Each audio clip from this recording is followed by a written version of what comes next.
இப்போ நம்ம 12 ராசிக்கும் நம்ம சனி பயிற்சி பலன்கள் பார்த்தோம் இல்லையா. எனவே சனி பகவானோட ஒவ்வொரு கிரகங்களும் சேர்ந்து இருந்தால் பார்வையில் இருந்தால் என்னென்ன மாதிரி பலன்கிறதையும் நம்ம பார்க்கலாம். அப்போ நமக்கு சனி பயிற்சி 2.5 வருஷமும் யார் யாருக்கு நன்மை கிடைக்கும் தீமை கிடைக்கும் தெரிஞ்சுக்கலாம் இல்லையா. அதனால தான் ஒவ்வொரு கிரகம்னா மீன ராசியிலேயே சனியும் சந்திரனும் சேர்ந்து இருந்தால் புணர்ப்பு தோஷங்கிற விஷயத்த நான் சொல்லியிருந்தேன். இங்கே யார் நிறைய பேர் பார்க்கல, மீனராசியே பார்க்கல. இங்கே என்னோட சேனல் நீங்கள் சப்ஸ்கிரைப் பண்ணி பக்கத்தில் இருக்க பெல் பட்டனை நீங்கள் கிளிக் பண்ணிங்கன்னா தான் நான் போடுற வீடியோ அவ்வளோவே உங்களுக்கு வரும். உங்களுக்கு ரொம்ப ஈஸியாக இருக்கும். அதுக்காக தான் நான் சொல்கிறேன். நாங்கள் மீனராசிலேயே சனியும் சந்திரனும் சேர்ந்து இருந்தா என்ன மாதிரி யார் சரி நிறைய பேர் பாருங்கள், நிறைய இன்டர்வியூ போயிருப்பாங்க, ஆனால் அவங்களுக்கு வேலை கிடச்சிருக்காது. நிறைய பேருக்கு எவ்வளோ மேரேஜ் பார்த்தாலும் தடையாக இருக்கும். அதெல்லாம் எதனால் அப்படிங்கிறது அந்த புணர்ப்பு தோஷம் யாருக்கு நன்மை செய்யும், யாருக்கு உயர் பதவியை கொடுக்கும், யார் பிரம்மச்சாரி ஆவாங்க அப்படிங்கிற விஷயத்தெல்லாம் நான் மீனராசியிலே சொல்லியிருந்தேன். ஏன்னா மீனராசிக்கு தானே சனியும் சந்திரனும் சேர்றாரு இல்லையா. அதனால எல்லா ராசிக்கும் பொதுவாகவே நான் அதில் சொல்லிட்டேன். ஓகே, உங்களுக்கு தனியாக சொல்லணும்னா தனியாக ஒரு வீடியோ போடுறேன். ஓகே, அது நீங்கள் அதில் போய் பார்த்துக்கலாம். சரி, இப்போ நம்ம குருவும் சனியும் சேர்ந்தா என்ன இது பார்க்கலாம். ஏன்னா சனியும் சந்திரனும் சேர்ந்தா புணர்வு தோஷம்னு சொல்லிட்டோம். குருவும் சனியும் சேர்ந்தா பிரம்மகத்தி தோஷம்னு சொல்கிறாங்க. அது யார் யாருக்கு நம்ம ஜாதக ரீதியாக இருக்குது அப்படிங்கிறத பார்க்கலாமா. பொதுவாக குருவும் சனி யாருன்னு பாருங்க, கால சக்கரத்துக்கு 9, 10 குடையவர், தர்ம கர்மாதிபதியே இவங்க 2 பேர் தான். அப்போ சுப கிரகங்கள்லேயே முழு சுப கிரகம் சொல்றது யாரு, குரு பகவான். அதாவது எல்லாருக்குமே இன்பத்தை கொடுக்கக்கூடிய கடவுள் யாருன்னு கேட்டீங்கன்னா குரு பகவான் தான். அதே மாதிரி சனி பகவான் முழு பாவ கிரகம். அதாவது முழு பூர்வ ஜென்ம பாவ புண்ணியங்களுக்கு தகுந்தவாறு நம்மளுக்கு கஷ்டத்தை தரக்கூடியவர் யாரு, சனி பகவான். அப்போ இந்த குருவும் சனி சேர்ந்தா என்னென்ன மாதிரி விளைவுகள் வரும் அப்படிங்கிறத நம்ம பார்க்க போகிறோம். இப்போ பாருங்க, ஒரு ஜாதகத்தில் குருவும் சனி சேர்ந்து இருந்தாலும் அதெல்லாம் வேற வேற இடத்துல இருந்து ஒரே பார்வை இருந்தாலும் அவங்களுக்கு பிரம்மகத்தி தோஷம் உண்டுன்னு சொல்கிறாங்க. அது எப்படிங்கிறத நம்ம பார்க்கலாமா. பொதுவாக இப்போ பாருங்க, குருவும் சனியும் 2004 எங்கே இருந்தார், 2004 பார்த்தீங்கன்னா குரு எங்கே இருந்தார்னு பார்த்தீங்கன்னா கன்னியில் இருந்தார். ஓகே, கன்னியில் சனி பகவான் கடகத்தில் இருந்தார். அப்போ குருவுக்கு பார்வை என்னெல்லாம் தெரியுமா உங்களுக்கு. குருவோட பார்வை 5, 7, 9. ஓகே, அப்போ இதில் குரு இருக்கும்போது இங்கே சனி பகவான் இருக்கிறாரு. அப்போ சனியோட பார்வை எனக்கு 3, 7, 10. அப்போ சனியோட பார்வை நேர் 7ஆம் பார்வை மகரத்தை விழுதா, குருவோட 5ஆம் பார்வை மகரத்தில் விழுதா. இந்த சமயத்தில் தான் நமக்கு என்ன வந்தது, சுனாமி வந்தது. போர்மர்க்கா டிசம்பர் 26 மகரம் இந்தியா. அப்போ நமக்கு சுனாமியால் வந்த பாடு இருக்கா. பொதுவாக நம்ம ஜாதகத்திலையா இருக்கட்டும் நாட்டிலையா இருக்கட்டும் குருவும் சனியும் சேர்ந்து இருந்தாலும் பார்வை இருந்தாலும் இயற்கை பேரழிவு உண்டு. ஏதாவது ஒரு இதில் ஒரு ரூபத்தில் வீழ்ச்சிகள் அடையணும்னு இருக்கு.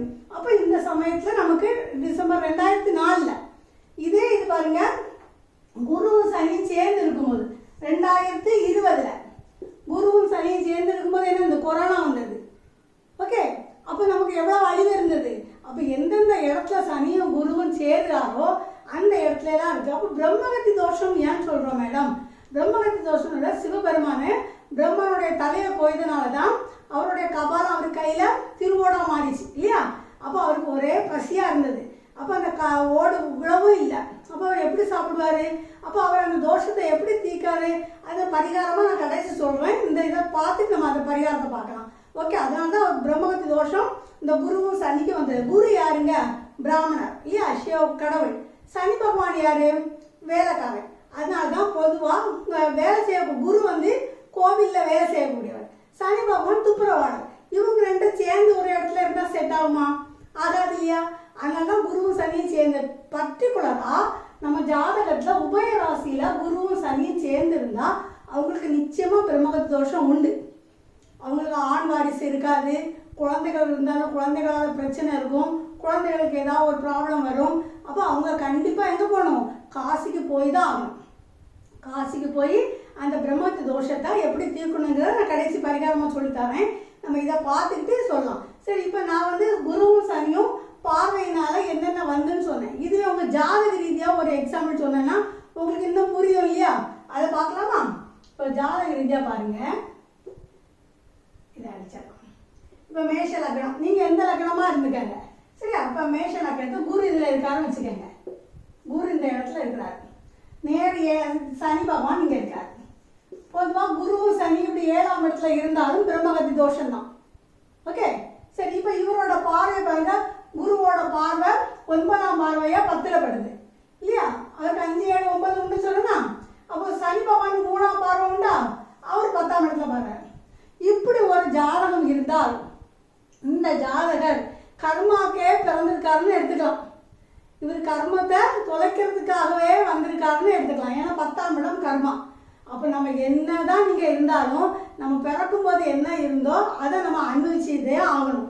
சப்போஸ் இந்த இடத்துல ஒரு கிரகம் இருந்துன்னு வச்சுக்கோங்களா, அந்த கிரகத்தோட காரகத்துவத்தையும் நம்ம அனுபவிச்சு தான் ஆகணும். சப்போஸ் இதில் சூரியன் இருந்து வச்சுக்கோங்க, அப்போ தந்தையால் ஒரு பாதிப்பு இருந்தே ஆகணும். புதன் இருந்தால் தாய் மாமனால், அந்த உறவுகளாலையும் நம்ம அந்த காரகத்துவத்தால் பயங்கர பாதிப்பு நம்ம ஏற்பட்டு தீரும். அதை நம்ம அடைஞ்சே தீரணும். புரியுதா?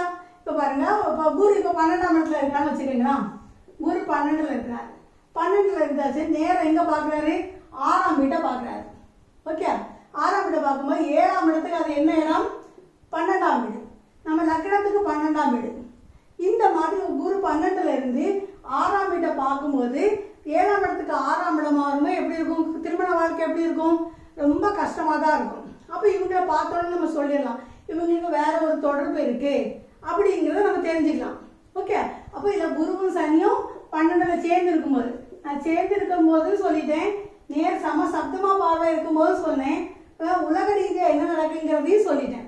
அப்போ குரு சனி நம்ம ஜாதகத்தில் சேர்ந்துருந்தா நம்ம எப்படிங்கிறத நம்ம கண்டுபிடிச்சிட்டோம். ஓகே, சரி. இதுக்கு நான் என்ன பரிகாரம் பண்ணணும்னு சொல்கிறேன்னு பாருங்கள். இப்போ குருவும் சனியும் பர்டிகுலராகவே இந்த உபய ராசியில் இருந்தாச்சுன்னா நீங்கள் கண்டிப்பாக காசிக்கு போயிட்டு வந்தால் ரொம்ப நல்லதுங்க. ஒரு தடவை நீங்கள் போயிட்டு வாங்க. இல்லைன்னா மற்றவங்க திருவிடைமருதூர் போயிட்டு வந்தாலும் அங்கேயும் போய் அந்த தோஷத்துக்கு நிவர்த்தி உண்டு.